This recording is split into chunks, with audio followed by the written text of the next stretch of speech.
And this is Newsmakers. Today we have a guest who wrote a book called Bombing Harvey. And next Friday we will have Amber Fry. And the 17th, Friday the 17th, we'll have the Lieutenant Governor of the state of California, Abel Maldonado.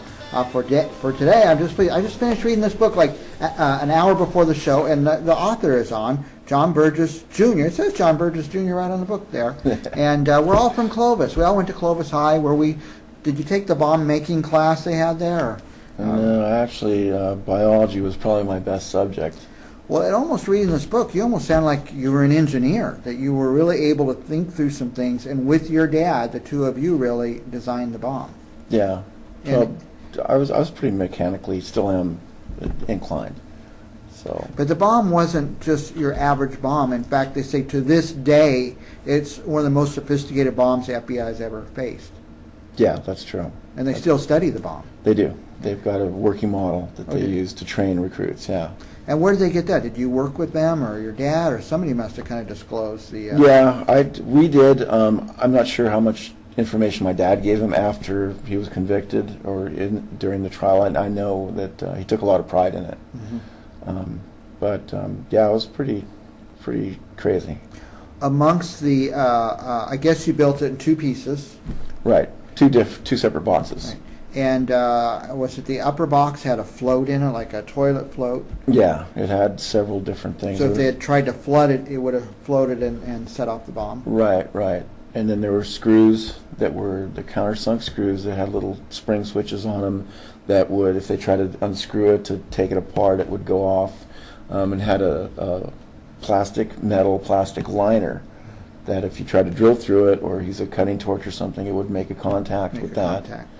And there was an altimeter? There was an altimeter, and that was if they were going to move it to a different altitude, or if they would try to flood it with some type of gas or foam or something. And where did he get the altimeter? I was reading the book so fast.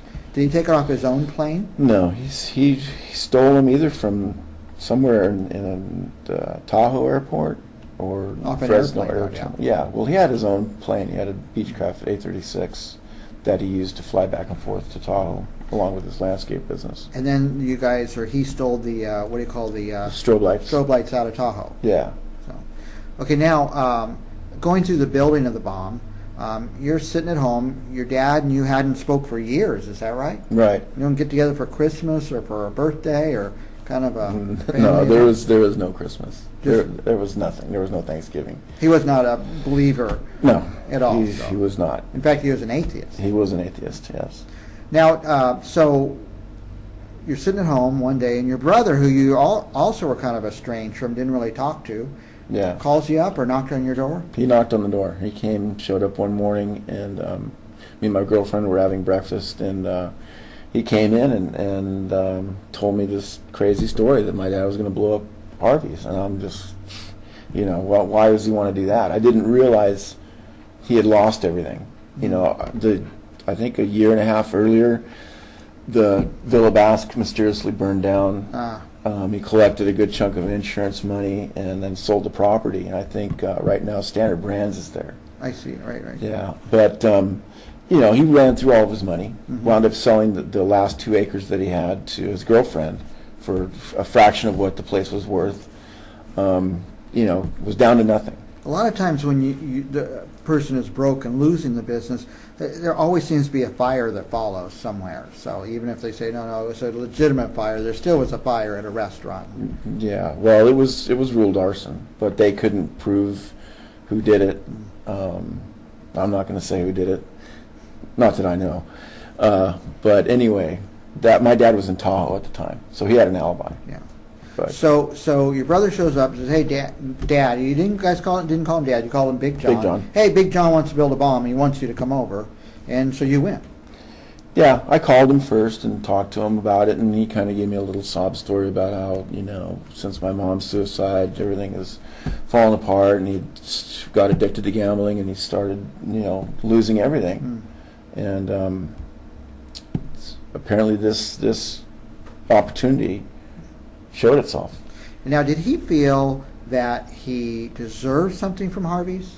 Did he feel like, well, that's my money and I'm just getting it back, or was there any kind of justification? I would think so. I mean, you know, he lost millions of dollars. Nobody really knows how much. I think they've had like 750,000 worth of markers that they could prove. But he was borrowing money from Harvey, and you know, it was putting a strain on their relationship. And apparently, Harvey Gross was having problems of his own with the Tahoe Regional Planning Association. And this stuff I learned after everything came out. That my dad said that Harvey put him up to it to satisfy the debt and whatever deals they made. Well, Harvey's was kind of the first hotel there, I think, or the first. It was. It was actually, I think, in 1934 was when he built it. And then Harrah's and a few others started moving in. Right. So his was an antique by then. Exactly. With the new modern, slick-looking hotel casinos, and this group, the planning group, right, wouldn't let him expand, build, or renew. Exactly. Yeah, he was trying to get a 6-story addition and then remodel the outside facade and whatnot. And he was denied for 3 years. I think in 1977 was when he first started. He was denied. He appealed, was denied again, and his hands were tied. And you kind of allude to in the book, but you're not really saying it, that maybe your dad, from what your dad told you, your dad went to Harvey Gross, and said, hey, you know, maybe we could make a little accident happen or something. Yeah, that's what my dad told me. You know, once he was convicted, and he sent me some letters from prison. He was trying to get me to give him money to have a new trial because he said he was a patsy and he was set up, blah blah blah. And you know, it was the governor was involved, congressman. I mean, it was like, it's pretty bizarre From top to bottom. Yeah. So now, when you're constructing the bomb, you're what, 17, 18 by then? 19? I was either 18 or 19. And you actually had a hand in some of the design, and you had some good ideas that were actually incorporated into the bomb. Yeah, yeah. The liner was my idea. The motion detector was my idea. And I just kind of got that off of, back in 1980, the automotive alarms were really simple. They were just a device that if you shook the car, it would go off. And so we kind of made a homemade version of that. It wasn't too sensitive, but I mean, if the thing was knocked off the little blocks it was on, or there was an earthquake, it would have detonated it. Right. Now, your poor little brother, Jim, he is, you know, at 16 or 17 at the time. Yeah. And your dad's out stealing parts off his car. Yeah. Like he needed a switch or something. Yeah, it was a little door switch, you know, that turns your dome light on, and that was one of the parts that they actually recovered from Ground Zero. Wow. And he didn't ask Jim, he just kind of went and got it. Yeah.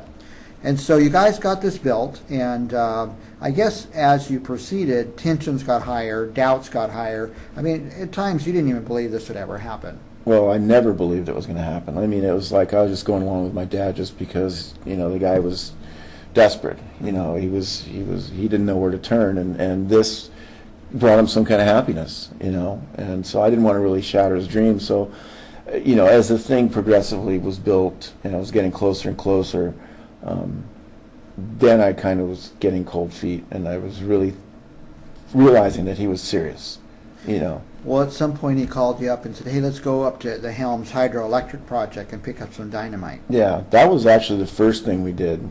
Before he even started designing or building the bomb, we went up to the Helms project and broke into a powder shack. And now, did you have a sense that he had experience with dynamite, or had you, or? No, I knew he had experience because of the landscape business. He would have to blow up hardpan. And I guess back in the 60s, it wasn't hard to get dynamite. I mean, you didn't have to, I don't know what you have to go through these days, but back then I think you could probably buy it at a hardware store, I don't know. But yeah, he definitely had experience with explosives. Now, what was the rumor we used to hear when we were kids, that the explosion out at the dikes was like a trial run by you guys? That was, my aunt and uncle had a turkey farm out there. Out by the dikes? Yeah, out by Shepherd. Behind the dike. I mean, you had to go over the dike. I don't know if it's still there or not. It's off Shepherd, yeah. But my son Cameron, who you met, seems to know where it is pretty well. So it used to be like a little party spot, you know. It was really private. I would not know about that. No, not me neither. So anyway, no, but my dad, to get some little spare money, wound up building this pig pen. This was after the whole bomb and everything. This was during the investigation. Right. It was after the bomb had exploded, and it was, I think, sometime in June or July of 1981. And it turns out he just had some dynamite left over.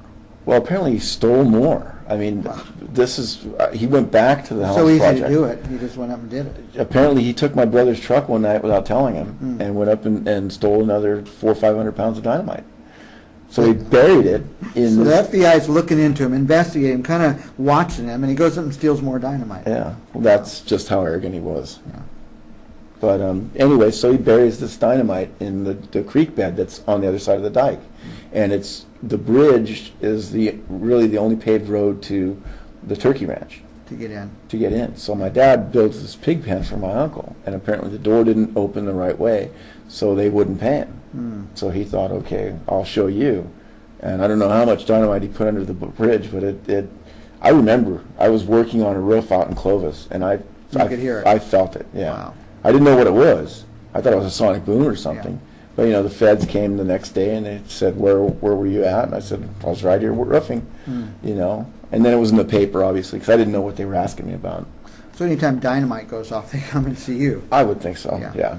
So I think, well, we have another minute before the break, but so you, your dad, your brother, tensions got high. In the end, according to the book, you didn't take the bomb to Nevada. No, we actually were practicing loading the bomb into my van, and he had this block and tackle system, and he had a U-clamp that was on the rope, and apparently he didn't tighten the nuts tight enough, and the thing let go.